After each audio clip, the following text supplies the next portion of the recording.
বোনেরা, এ নবী পাকের প্রেমিকেরা, আল্লাহ নবী বড় খুশি হয়ে গেলেন। নবী আমার দোয়া চাইতে লাগলেন, এ রাব্বি আল্লাহ, এই সবেরা মুসলমান হয়েছে, আমি রাসূলুল্লাহ হিদায়াত জানতে চাইলাম, এরা আপনাকে আমাকে এত ভালোবাসে, এরা আমার জন্য জীবন কুরবান করতে চায়।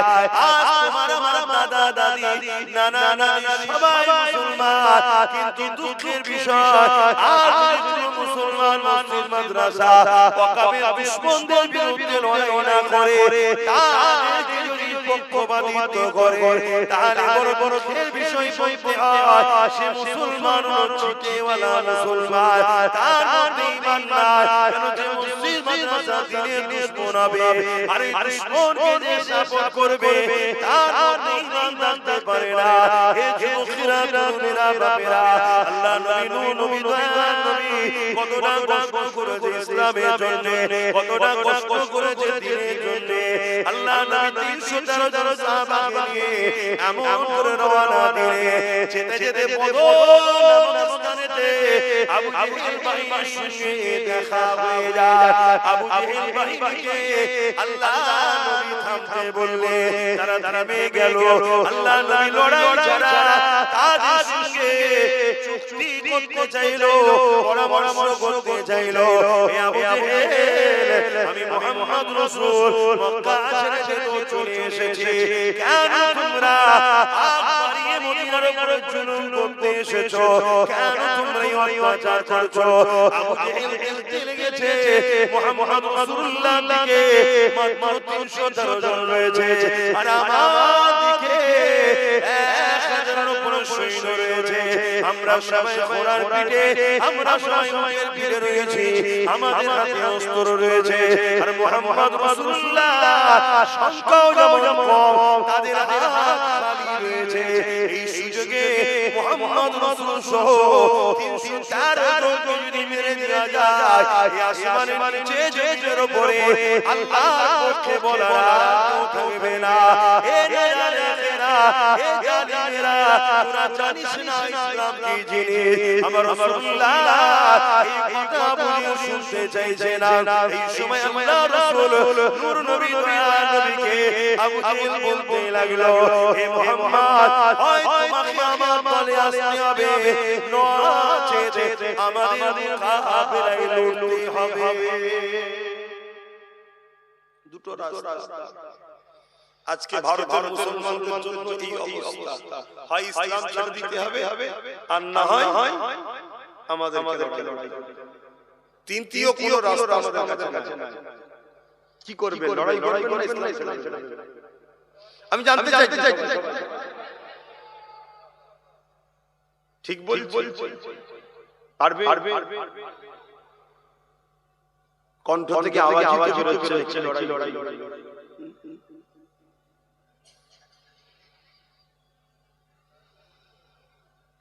কি দিন এসে গেল আমাদের কাছে, কি বুঝছেন কি জানি। আমি তো জলসা করতে নিজেই ভাবি যে অনেক বসে বসে আমাকে যাও খালি কামাই করছে, ইচ্ছা। আমার রাসূল পাক সাল্লাল্লাহু আলাইহি ওয়াসাল্লাম হিন্দুস্তানে যা ভবিষ্যৎবাণী করে গেছে তোমরা জানো। আর যারা হুটোপাটি করছে তারা কিন্তু সব জানে। তারা সেগুলো পড়েছে বলেই তারা হুটোপাটি করছে। প্রায় সময় তারা অনেক সময় মুখকে অনেকবার বলেও শোনা জানি। আলহামদুলিল্লাহ আমরা পড়েছি, কিন্তু সে সমাজ নেই যাদের কাছে আলোচনাটা সে পরিবেশ নিয়ে আসে, সমাজ নেই যাদের কাছে আলোচনা তাই করতে পারি। আল্লাহ রাসূল সব বলে গেছে, যা সেই এতটুকু শুধু শুনে রাখো, পায়ের যে গাঁট আছে টাকনু উঁচু করা সহ্য করতে হয়, ওই গাঁট পর্যন্ত মুসলমানদের রক্ত উঠে যাবে, এত মার মুসলমানকে। আর এর জন্য দোষী আমরা নিজেরাই। আমরা মুনাফিক ছিলতে পারছি না। আর ইসলাম বারবার মুনাফিকদের ঘোষণা দিয়েছে। আমার রাসূল বারবার মুনাফিকদের বলেছে, আমার রাসূল এটাও বলেছে প্রকাশ্য দুশমন ইসলামের যে তার থেকেও অনেক বেশি কঠিন আযাবে আল্লাহ মুনাফিকদের দেবে। এরপরও আমরা মুনাফিক চিনতে পারছি না। কেউ আমাদের একটু মিষ্টি হেসে দেয়, একটু কিছু ডাল ভাত খাইয়ে দেয়, মাছ গেলে গেলে টাকা পাঠিয়ে দেয়, একটু আলু পেঁয়াজ তেল দিয়ে দেয়, আমরা মনে করি এটা আমাদের আপন।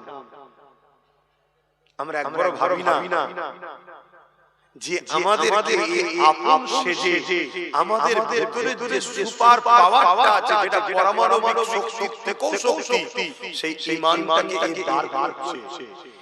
কেন? যতদিন আমাদের ঈমান আছে, ধান যতদিন হবে চালওয়ালা, ততদিন আমাদের গুরু থাকবে, সবাই আমাদের দিকে হলো নেবে। কি লাইন আর যেদিন ঈমানটা চলে যাবে, ঝাঁটা দিয়ে ফেটিয়ে বার করবে। কি চিটেকে ঝাঁটা বার করে না একটু বল তো এই ধানটা থেকে চালটা ঈমান মুসলমানদের মধ্যে আছে, এটাকে বার করার জন্য অনেককে দরদি সেজে আমাদের সাথে মিশছে, আমাদেরকে আমাদের আপন, আর আমরা সেই দরদিকে আপন মনে করে তার সাথ দিচ্ছি, তাকে সহযোগিতা করছি, তার হয়ে নিজের কওমের ভাইকে গাল দিচ্ছি, তার হয়ে বংশের আওলাদদের ছোট ছোট কথা বলছি, তার হয়ে নিজের ভাইয়ের নামে কেস করছি, তার হয়ে নিজের নিজের ভাইয়ের ঘর ভাঙছি, তার হয়ে নিজের কওমের বেটিদের নামে মিথ্যাচার করছি, তার হয়ে নিজের কওমের বেটিদেরকে উলঙ্গ করে দিচ্ছি, সব করছি তার হয়ে। অথচ সে ভেতরে আমাদের শরীরের পাওয়া ঈমানটাকে বার করছে, হারাম খাদ্য খাইয়ে, ভুল রাস্তায় গিয়ে আমাদেরকে গানে যাত্রা ফাংশনে খেলা লালায় গিয়ে আমাদের ঈমানকে কত দুর্বল করছে করে প্রকাশ্য দুশমনের সামনে আমাদেরকে আস্তে আস্তে দিয়ে দিয়েছে। কি গো করছেন না? উদাহরণ একটা বলি, এটা উদাহরণ বলি। আপন সেজে দরদি হয়ে বলল ওয়াকাফ আমি থাকতে কিছু হবে না, বলেছিল না? লাস্টে সেই ওয়াকাফটার আইনটা মেনে এই হচ্ছে বন্ধু সেজে মুনাফিক, আর প্রকাশ্য দুশমনকে ওই যে মাথায় বসে। ঠিক আমাদেরকে ডুবালো। এরকম হাজারো দিক দিয়ে আমাদেরকে করছে, কিন্তু আমরা আর আমার মতো যখন নবী বংশের আওলাদ আমাদেরকে বুঝাবে যে ভাই এই লড়াই শুধু আমার ছেলে তোমার ছেলে চাকরি বাকরি নয়, এই লড়াই তোমার আমার বাচ্চা মুসলিম মাদ্রাসা ইসলাম পাবে। তোমরা ভাবছো এত খুশি, তোমরা তো জানো না স্পেনের ইতিহাসের খবর। স্পেনে 8 বছর আমরা রাজত্ব করেছিলাম। আজকের দিনে স্পেনে যাও, যত বড় বড় অফিস আদালত সিনেমা হল যারা হল দেখবে, ওগুলো অ্যাকচুয়ালি মুসলিম মাদ্রাসা, সব দখল হয়ে সেগুলো সব সিনেমা হল অফিস আদালত করে দিয়েছে, আর মুসলমানকে গণহত্যা করে মেরেছে। এই যে পয়লা ফেব্রুয়ারি, পয়লা এপ্রিল বলে না, মানে বোকা বানানোর দিন, কি বলে পয়লা? বলবেন তো পয়লা তো বোকা বানানো বলেন না? এপ্রিল তার মানে বোকা বানানো। অ্যাকচুয়ালি ইতিহাসটা কি জানো? এর ইতিহাস জানো? অনেক মুসলমানের ছেলেরা এপ্রিল করে। কতটা কলঙ্ক জাতের চিন্তা করো। এ জানি না পয়লা এপ্রিল হয়েছিল। পয়লা এপ্রিলে স্পেনে কয়েক লক্ষ, একদিনে কয়েক লক্ষ নারী, শিশু, মুরব্বি, যুবক সবাইকে হত্যা হয়েছিল বোকা বানিয়ে। স্পেনের রানী বলেছিল, যারা বাঁচতে চাও মসজিদের মধ্যে ঢুকে যাও, আর নারী পুরুষরা এই নারী আর শিশুরা জাহাজে যাও, বাইরে দেশে চলে যাও। মুসলমানরা ভাবলো তাই মসজিদে ঢুকে গেল, মসজিদের তালা লাগিয়ে দেওয়া হলো।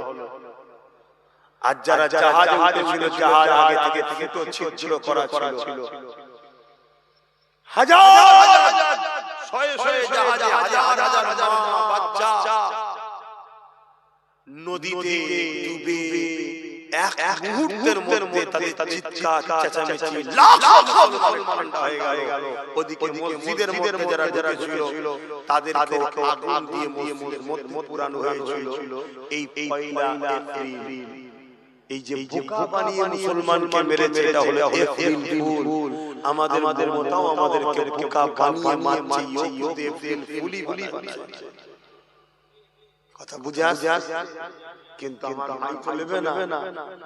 আমার কওমের একটা অংশ এখনো লিখছে কি তারা এখনো সমালোচনা করছে, আছে না? তাহলে কি বলা না, কে নেবে কে নেবে না আশা করে আমি বলছি না। আমি বলছি আমার আল্লাহকে শুকর করার জন্য, যে আল্লাহ আমি বিরোধী করছি। ও প্রকাশ দুশমন কেন্দ্র সরকার মোদি আমাদের প্রকাশ্য কি বলে দুশমন। আমরা চিনি যে দুশমন আমাদের, তাই তো নাকি? অমিত শাহ বন্ধু নাকি? দুশমন সন্দেহ আছে? তুই বসি তখন বল দেখি জিজ্ঞাসা রাত কানে তাহলে প্রকাশ্য দুশমন আমরা। কিন্তু এইটাকে আমরা দুশমন মনে করেছিলাম? বলুন একটা সময় তো আমিও আপন মনে করেছিলাম, কিন্তু আমি আগে বুঝতে পেরেছি আপনারা দেরি করেছেন। কিন্তু ভুল হয়েছে, বলুন ভুল হয়েছে তো? ভুলটা কারা করেছে? আমরা। এই ভুলের আশ্রিত কাদেরকে করতে হবে? তবে আল্লাহ সাহায্য পাবেন। আল্লাহ আমরাই এই মুসিবতকে দূর হটাবো ইনশাআল্লাহ। আল্লাহ আরে সহজে পাওয়ার জন্য এতটা গুরুত্ব আমাদের নাই। ওই সময় বদরে জমিনে আল্লাহ রাসূলকে যখন কথা বললো, নবী সাহাবাদেরকে বলতে লাগলেন, এ সাহাবারা, এদের প্রথম নম্বর কথা তো কোনোভাবে মেনে নেওয়া যাবে না, কারণ এরা অন্যায় করে, এরা তাওহীদের বিরুদ্ধে, এরা শিরক করে, এরা জুলুম করে, অন্যায় করে, এরা অত্যাচার করে। দ্বিতীয় নম্বর কথাটা হলো, এরা মোকাবেলা করার যখন ইচ্ছা আমাদেরকে তাহলে পিছে দাঁড়াতে হবে।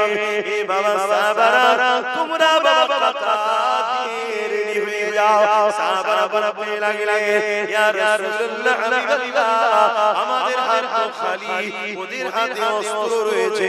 আল্লাহ নবী বললেন, বাবা সাহাবারা, খাজুরের ডালে বিসমিল্লাহ বলে উঠিয়ে না। হকের যদি থাকো বিসমিল্লাহ বলে আগিয়ে যাও, অসুবিধা হবে না। তাতে যদি আল্লাহ তোমার ওই মৃত্যু রাখি, আমার যদি রাখি হবে। কিন্তু আল্লাহ পক্ষে ছিলাম, পক্ষে ছিলাম, এটা প্রমাণ দিতে পারবে। এনে জানেনা হে নবী পাকের প্রেমিকেরা, আল্লাহ নবী সাহাবা খাজুরের ডালে গেলেন। আল্লাহ নবী কাতার দিতে লেগেছে, যুদ্ধের রণকৌশল নবী আমার সাজিয়ে তৈরি করছে। ঠিক এমন সময় ওই কাতারের মধ্যে ছোট বাচ্চাকে দেখতে পায়। এক ভাইয়ের নাম নাস, আর এক ভাইয়ের নাম মুআজ। এই দুই ভাই যখন মদিনা জমিনেতে নববী শরীফে দিকে গেল, গিয়ে দেখতে লেগেছে আল্লাহ নবীর মদিনা নববী শরীফে মুরব্বি সাহাবারা রয়েছে, যুবক সাহাবারা নাই, আল্লাহ নবী নাই। এই দুই বাচ্চা ঘরে এসে বলতে লেগেছে, আম্মা জান, আজকে মদিনা নববী শরীফে আল্লাহ রাসূলকে দেখতে পাচ্ছি না, রাসূলুল্লাহ সাহাবাদেরকে দেখতে পাচ্ছি না।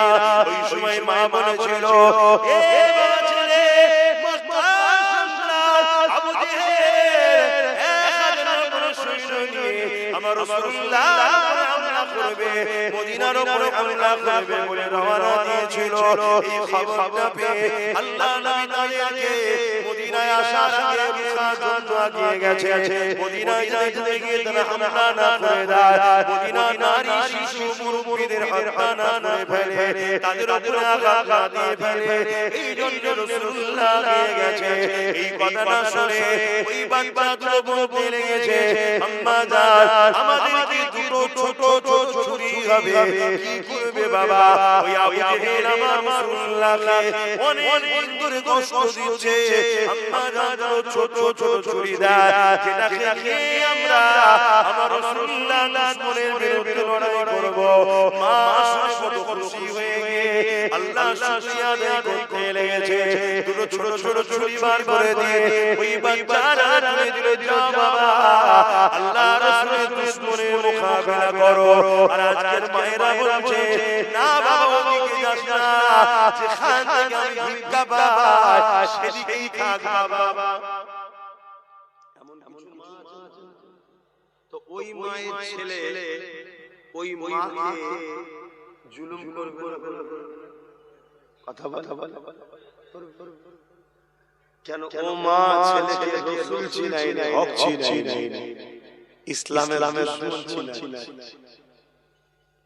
তবে আলহামদুলিল্লাহ, যে মা তার সন্তানকে রাসূল চিনাবে, আল্লাহ চিনাবে, সেই সন্তানকে আল্লাহ এমন তৈরি করবে, এই মায়ের পায়ের তলাতেই জান্নাত, মায়ের পায়ের তলাতেই থাকবে। জোরে জোরে সুবহানাল্লাহ।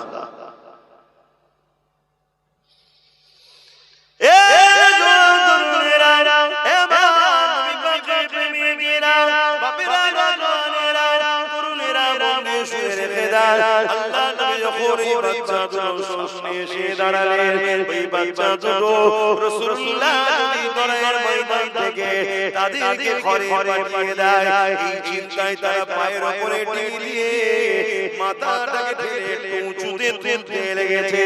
কেন? আল্লাহ রাসূল লড়াইয়ের ময়দানে মহিলা, শিশু, মুরব্বিদের যাওয়া নিষেধ করেছে। এই যুবকেরা, তাই নবী আমার বাচ্চাদেরকে লড়াইয়ের ময়দানে ইজাজত দেবে না। এই জন্য চিন্তা করে এই বাচ্চাগুলো পায়ের উপরে ভর দিয়ে নিজেকে ঢেলে ধরেছে। আল্লাহ নবীর সামনে এসে দাঁড়িয়ে গেছে। কতক্ষণ বাচ্চা পায়ের উপরে ভর দিয়ে থাকবে, আবার পা থেকে পড়ে যায়, আবার ঠেলে ওঠে।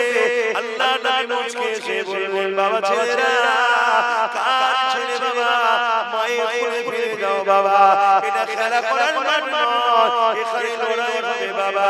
কেন? জালিমরা আমাদের সঙ্গে সংসদে আছে না, জালিমরা আমাদের সঙ্গে মীমাংসায় আছে না, তারা সরেতে আসতে চায় না, তারা মোকাবিলা করতে চায়। এই ময়দান তোমাদের জন্য নয় বাবা, যাও বাবা, ঘরে চলে যাও বাবা। এই বাচ্চাটা বলতে লাগলে, ইয়া রাসূলুল্লাহ, হাবিবাল্লাহ, মায়ের কাছ থেকে ইজাজত নিয়ে এসেছি, হুজুর আপনার পক্ষে দাঁড়িয়ে আপনার দুশমনদের বিরুদ্ধে লড়তে চাই।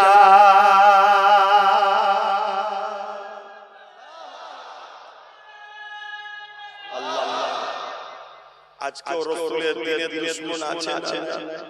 জোরে বলে।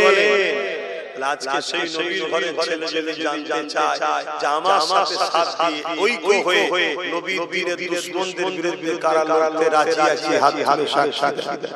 নবী আনা মাহফিলে বসে হাতে হাত লম্বা করে হাতে রাখবেন, একটু ডায়ে বায়ে দেখেন কেউ হাত হালে কেউ না, দেখুন দেখা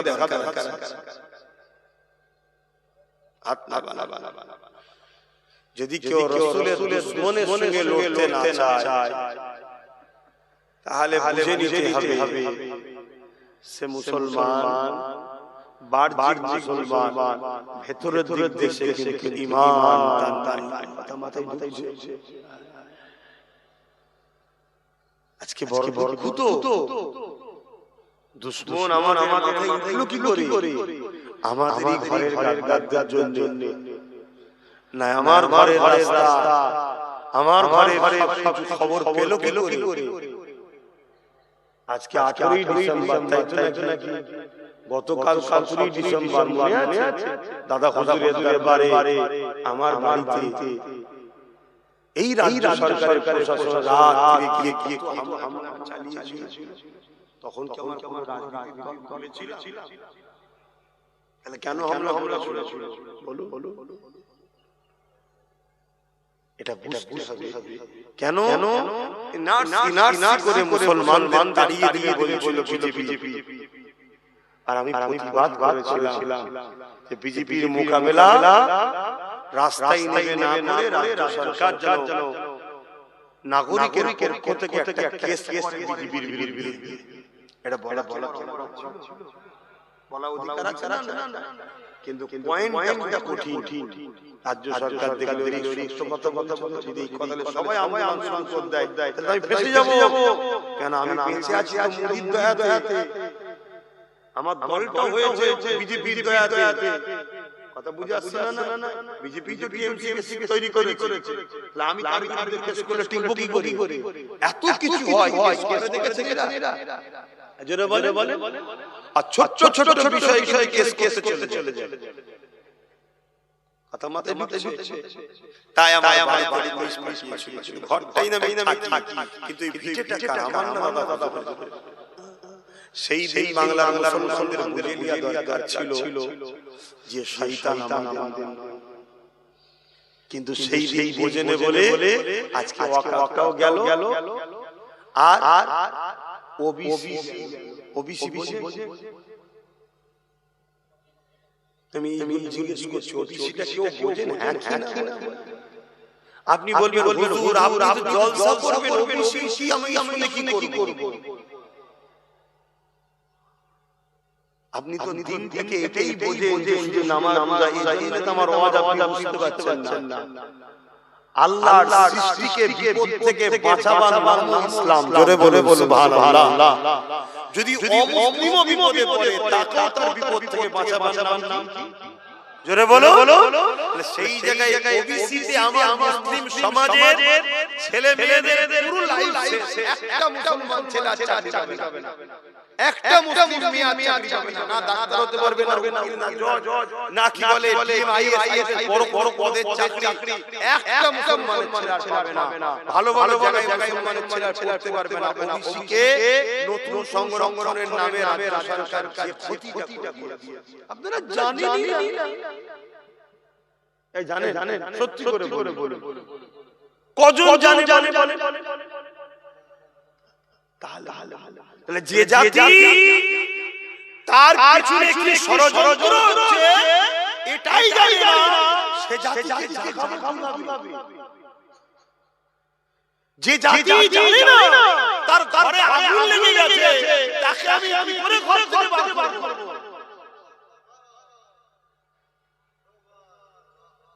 আগে তো জানতে হবে যে আপনার পিছনে কি ষড়যন্ত্র চলছে। উত্তরপ্রদেশ, গুজরাটে মুসলমানদের ঘরগুলোকে ভেঙে দেওয়া হচ্ছে, তাদেরকে বুলডোজার দিয়ে তাদের ঘর ভেঙে দেওয়া হচ্ছে, তাদেরকে মেরে ফেলা হচ্ছে, তাদেরকে তাড়িয়ে দেওয়া হচ্ছে। এটা উত্তরপ্রদেশে হচ্ছে, আসামে হচ্ছে, গুজরাটে হচ্ছে, বিজেপি শাসিত এলাকায় হচ্ছে।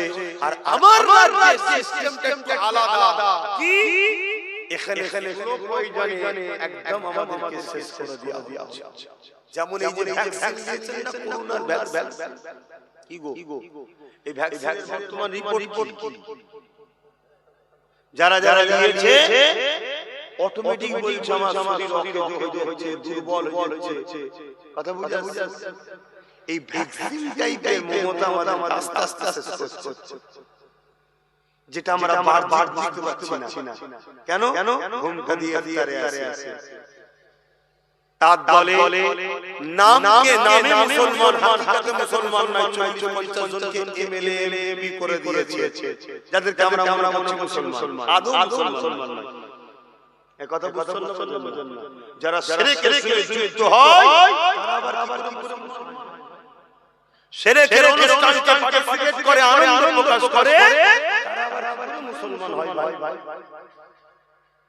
কি গো অসুবিধা খালি ঘুমাই বলছে না এসব বলা কি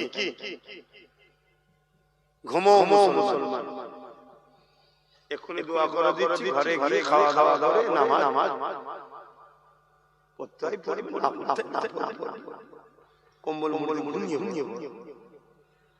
ঘরে আগুন লেগেছে ঘরের আগুনটা যখন নেবে বলে লাগবে তখন যদি ঘুম ভাঙে তখন দেখবে ঘর আগুন দেখিরা বিছখানা আরো ভারী এ জওয়ানেরা এ নবী পাকের প্রেমিকেরা বুঝা কি সুরমাত মারে কারণে মদিনাওয়ালা খামসেওয়ালা নূরওয়ালা হাবিবুল্লাহ আগ মদিনা যাবে তোমার আমার জন্য কাঁদছে সেই নবী পাকের উম্মত তুমিও সেই নবী পাকের উম্মত আমিও এই উম্মত উম্মতের সম্পর্ক রয়েছে তাই তোমাদেরকে বুঝাতে রয়েছে কেন রাসূলুল্লাহ আমাকে বড় মহব্বত করে সেই নবীর মহব্বতের উম্মতকে বাঁচাবার চেষ্টা করতেছি যাতে করে রাসূলুল্লাহ কিয়ামতের দিনে আমার উপরে রাজি খুশি হয়ে যায় এ নবীর উম্মতেরা যাবো এখনো ঘুমিয়ে থেকো না গো আল্লাহ নবী জানিয়ে দিলে হে আমার উম্মতেরা আমি রাসূলুল্লাহ আমাকে যারা মানো কিয়ামতের শেষ দিন পর্যন্ত তোমরা কুরাইশের বংশের ছেলেদের ঝান্ডার নিচে থাকবে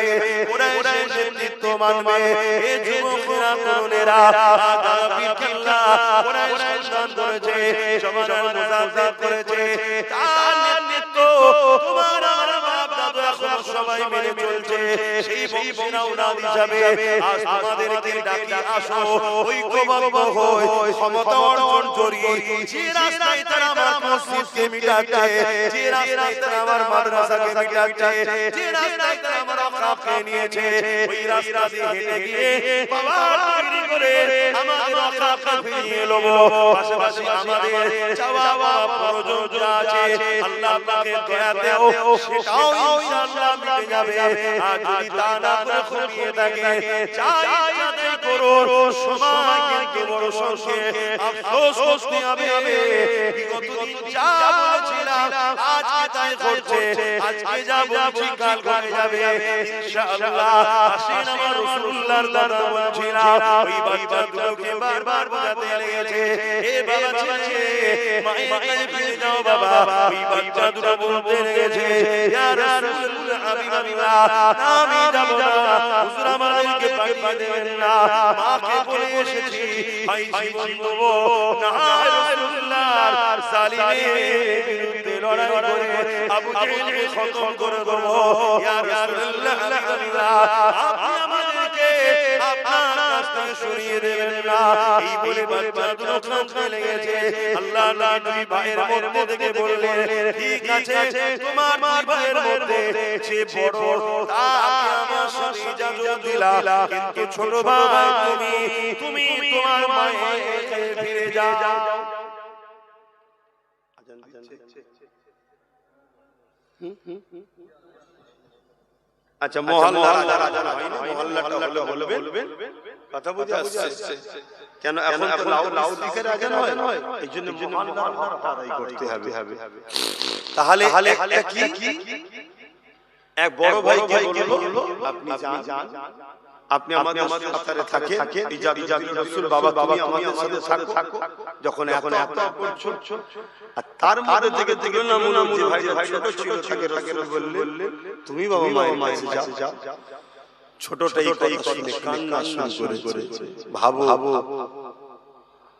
কাঁদছি আর আজকে যদি আমরা হকের পক্ষে থাকার জন্য ছেলে আমরা কান্না করি আর তাদেরকে লড়াই ময়দান সরিয়ে দেওয়া হচ্ছে যে আমরা জীবন দ্বন্দ্ব ইসলামের জন্য কি তাদের ঈমানের টেস্ট ছিল কি তাদের ঈমানের পাওয়ার ছিল আল্লাহ আমাকে হিদায়াত করেন বলুন আমিন আল্লাহ আমাদেরকে হিদায়াত করে বলুন আমিন ভাইরা নওজওয়ানেরা বোনেরা এ নবী পাকের প্রেমিকেরা ওই সময় ছোট ভাই বলতে লাগলে ইয়া রাসূলুল্লাহ ইয়া হাবিবাল্লাহ লড়াইয়ের ময়দানে বড় ছোট ব্যাপার নয় লড়াইয়ের ময়দানে ক্ষমতার ব্যাপার রয়েছে ইয়া রাসূলুল্লাহ হাবিবাল্লাহ আমাকে বড় হতে পারে আমার ক্ষমতা ওর থেকে বেশি হুজুর আপনি আমাকে কুস্তি লাগিয়ে দেখো আমি ওকে পরাজিত করে দেব আল্লাহ নবী সবটাই বুঝতে পারলে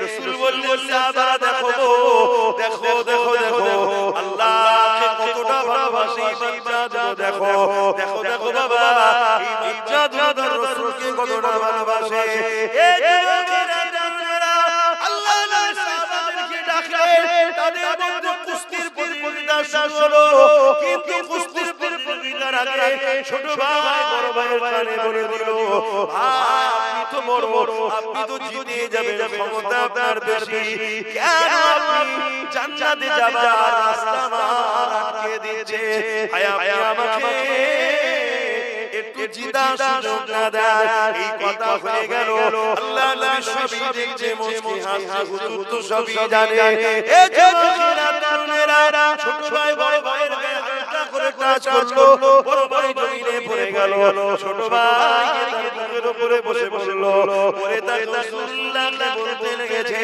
ইয়া রাসূলুল্লাহ আমি দেখে দেখে হুজুর আমি জিতে গেছি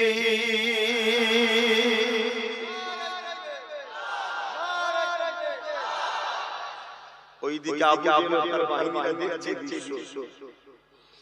যুদ্ধ কি করবে যুদ্ধ করার আগে কি হারবে না যে জাতি মরার জন্য কম্পিটিশন করে সে জাতিকে পৃথিবীর কোন শক্তি হারাতে পারে আর যে জাতি বাঁচার জন্য জালিমের পিছনে লুকোয় ইসলাম বিদ্বেষীর পিছনে লুকোয় সে জাতিকে তো সবাই মারে ভাই আজকে আমরা মূল স্রোত থেকে সরে গেছি তাই রাসূল বললেন এক সময় আমার উম্মত প্রচুর মার খাবে সাহাবারা বলেছিল হুজুর আমার ভাইদের কি সংখ্যা কম হবে রাসূল বললেন না সংখ্যা অনেক হবে কিন্তু তারা আল্লাহকে ভয় করবে আল্লাহকে ভয় করে বলুন আজ আমরা জালিম শাসকের সামনে কথা বলতে গেলে আমাদের ভাই কি করব কেস হয়ে যাবে কাজ বন্ধ করে দেবে ভাই মারবে এই ভয় আছে আমরা দুনিয়াকে ভয় করি আল্লাহকে ভয় করে চলেছি আরে আমরা মানুষ আপনাদের কি দোষ দেব বড় বড় আলেম উলামা হুজুর হযরত সেজে ঘুরছে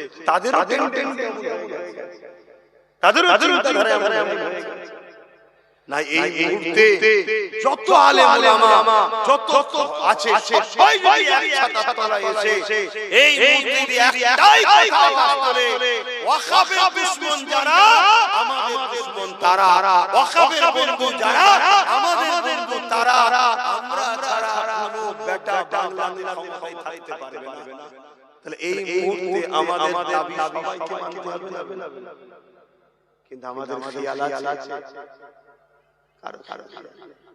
হ্যাঁ গুটি গালে মা পীর জাদা কথা বলছে কিন্তু সেটা কি করতে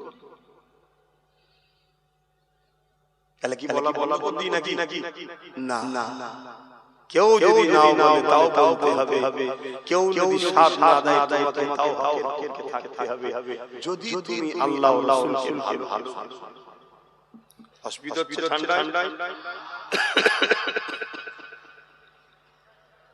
দরুদ শরীফ আল্লাহুম্মা সাল্লি আলা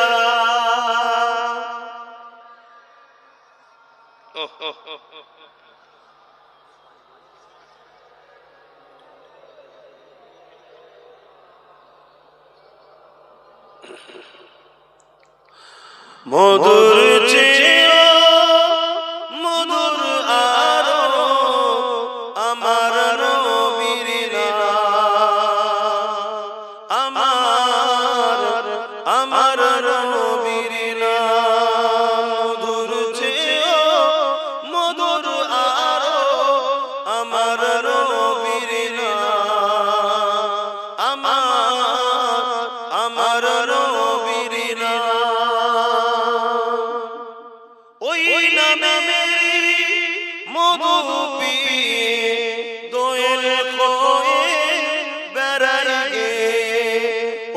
নামে মধু পিয়ে দোয়েল কোয়ে বেড়ার গে বুলবুলি গায় ওই নামের গুণ বুলবুলি গায় ওই নামের গুণ আমার নবীর নাম মধুর চেয়েও মধুর আরো আমার নবীর নাম আল্লাহুম্মা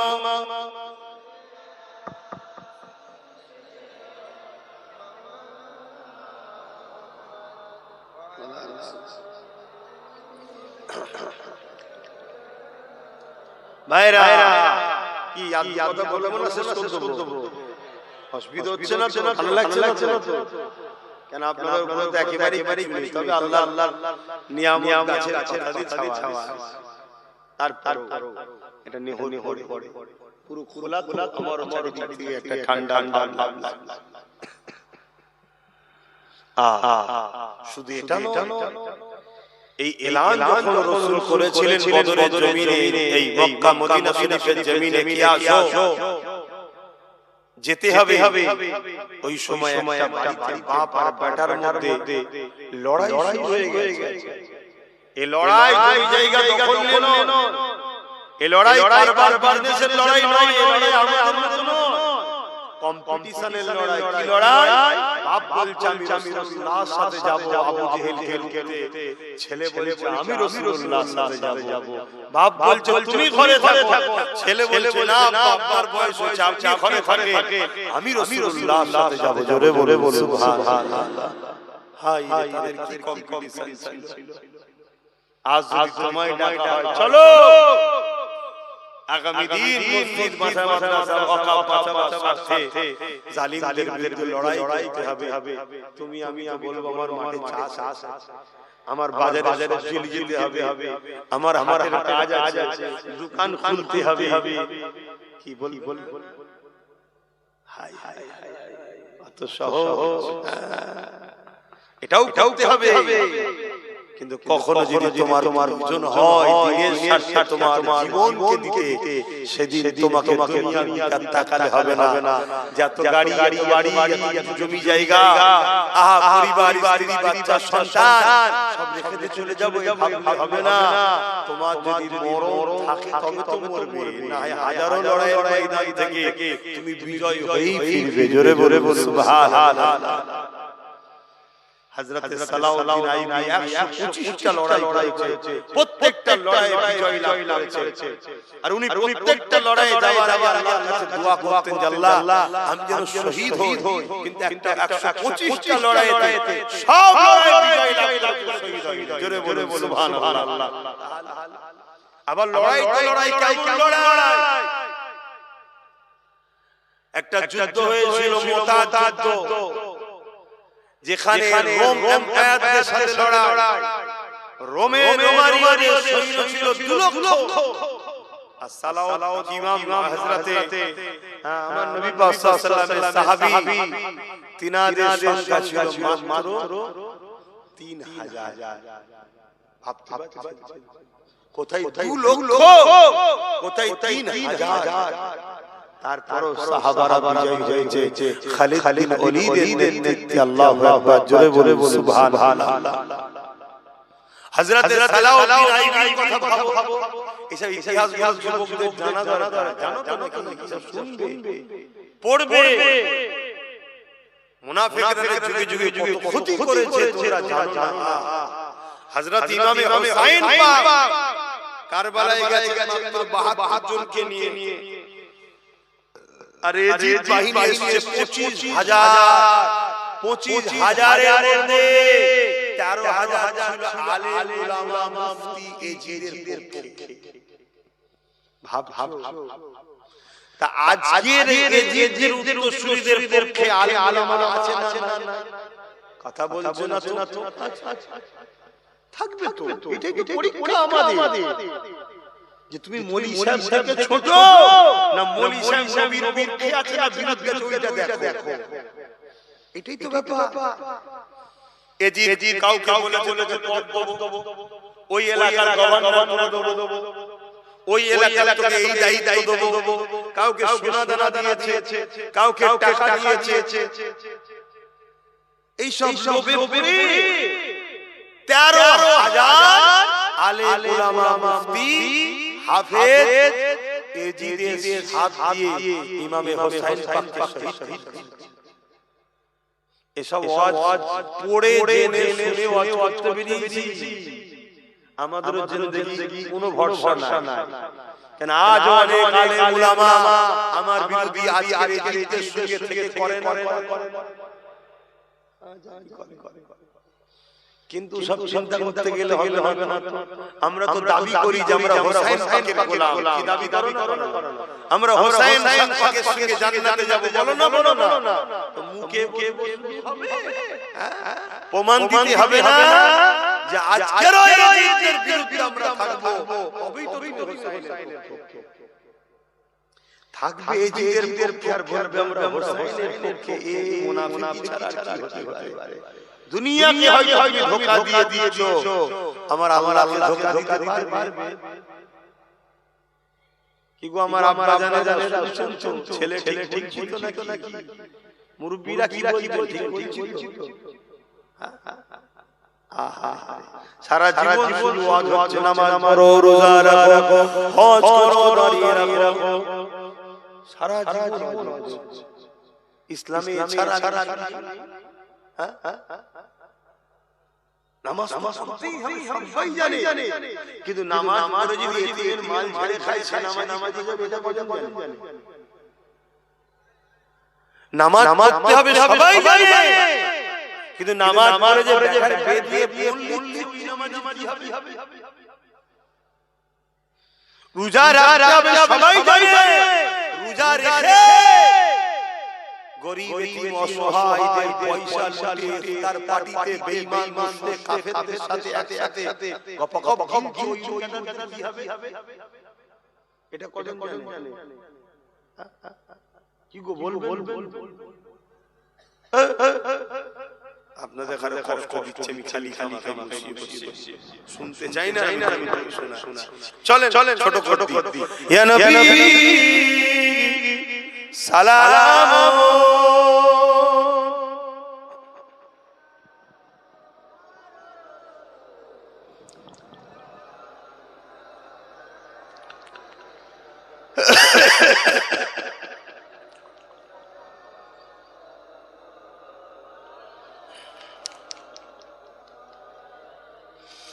বহু মুসলমানের ছেলে আছে ইদানিং দেখছি যখন সালাম করার সময় হয় সালাম না দিয়ে চলে যায়। কথা বুঝে আসছে না? এটা কি আমাদের জন্য খুশির খবর না দুঃখের খবর? তো কি চেষ্টা তো করছি, যদি জাতি জেগে যায়, জাতি যদি বোঝে, যেদিকে না তার করতে পারি, আমার করার আছে কি? তালা বদর আলাইনা মিন শানিয়াতিল ওয়াদা وجب الشكر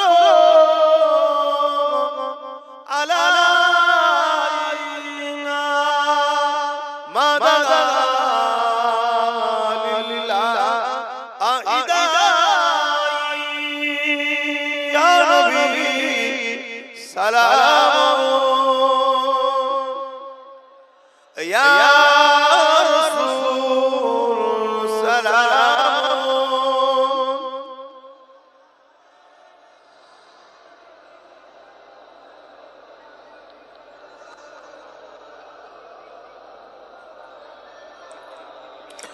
পড়িল আল্লাহ আরবানি পোহালো দুঃখে রজনী হইল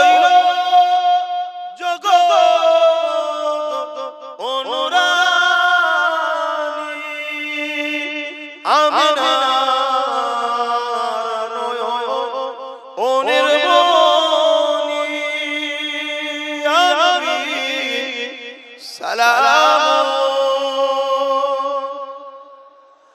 या रसूल सलाम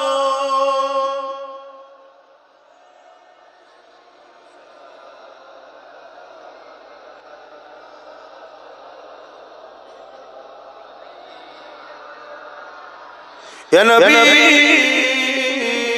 मदीना সব কিছু পারে দেখি মুদির কবরে রাখি লইবেন আপন করে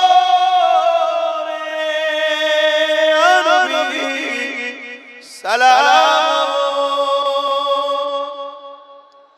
या रसूल सलाम या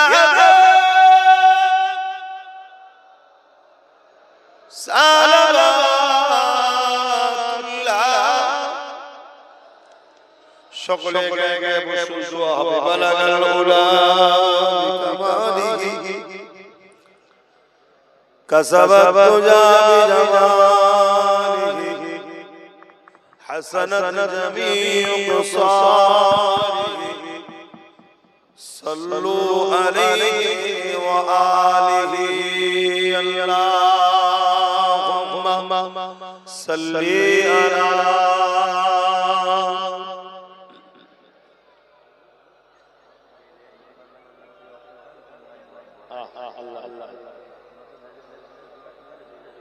الله الله الله الله खुदा की अज़मत क्या है मोहम्मद मुस्तफा जानी मकामे मुस्तफा क्या है मोहम्मद का खुदा जाने खुदा की अज़मत क्या है मोहम्मद मुस्तफा जाने मकामे मुस्तफा क्या है मोहम्मद का खुदा जाने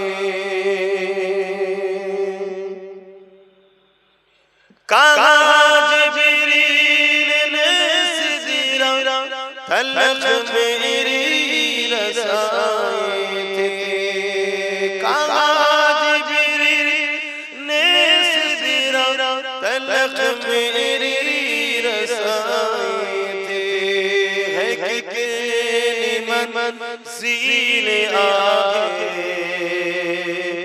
नबी जाने खुदा जाने खुदा की अज़मत क्या है मोहम्मद मुस्तफा जाने मकामे मुस्तफा क्या है मोहम्मद का खुदा जाने मदीने हाज़री के मांगते रहना दुआ यारो मदीने हाज़री के मांगते रहना दुआ यारो अशर होगा या नहीं होगा अशर होगा या नहीं होगा नबी जाने दुआ जाने खुदा की अज़मत क्या है